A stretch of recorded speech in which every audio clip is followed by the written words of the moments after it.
இயேசு கிறிஸ்துவில் பிரியமுள்ள சகோதர சகோதரிகளே, அன்னையுடைய அன்பு பிள்ளைகளே, இயேசுவின் இனிய நாமத்தில் உங்கள் அனைவருக்கும் என் இனிய காலை வணக்கம். இன்று வெள்ளிக்கிழமை திரு ஆண்டவருக்கு ஒப்புக் கொடுக்கக்கூடிய அற்புதமான புனிதமான நாளிலே நம்மையும் நம் குடும்பத்தாரையும் திரு ஆண்டவருடைய பாதத்தில் ஒப்புக் கொடுப்போம். இன்றைய நாள் இனிய நாளாக அசுதிக்கப்பட்ட நாளாக அமையட்டும். நீங்க எல்லாரும் நல்லா இருக்கணும். இன்றைய நற்செய்தியின் சிந்தனைக்கு, சீடத்துவ வாழ்வு என்பது ஒரு தொடர் பயணம். சோதனைகளும் வேதனைகளும் நிறைந்த வாழ்வின் சான்று பகரும் வாழ்வு ஒரு போராட்டம் தான். புனித பேதுரு ஆண்டவர் மீது அசையாத பற்றுதல் கொண்டிருந்தார். நீரே மெசியா, உயிருள்ள கடவுளின் மகன் நீரே என்று அறிக்கையிட்ட போதிலும் இயேசு கையளிக்கப்பட்ட இரவில் அவரை எனக்கு தெரியாது என்று மும்முறை மறுதளித்தார். தம் வலுக்குறைந்த நிலையில் எண்ணி மனமுடைந்து அழுதார். உயிர்ப்புக்கு பிறகு இயேசு பேதுருவுக்கு தோன்றி, உமக்கு என்னிடம் அன்பு உண்டா என்று மும்முறை வினவினார்.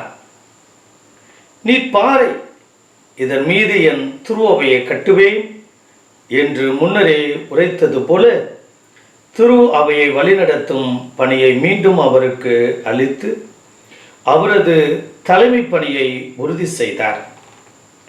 இறைவன் நமது பலவீனங்களையும் நற்பலன்களையும் மாற்ற முடியும். நாம் அவர் மீது மாறா அன்பு கொண்டிருந்தார். பெரிய மாணவர்களே, இன்று ராயப்பரை கேட்ட அதே ஆண்டவர் நாம் ஒவ்வொருவரையும் பார்த்து கேட்கிறார், நீர் என்னை அன்பு செய்கிறாயா, மிகுதியாக அன்பு செய்கிறாயா என்று. நம்முடைய பதில் என்னவாக இருக்கும்? பிரியமானவர்களே, நமக்கு கொடுக்கப்பட்ட, நாம் ஒவ்வொருவரையும் நம்பி ஒப்படைக்கப்பட்ட நபர்களை நாம் முழுமையான முழு ஆற்றலோடு முழு மனதோடு அன்பு செய்கின்றோமா? அவர்களுக்கு பிரமாணிக்கமாக இருக்கின்றோமா?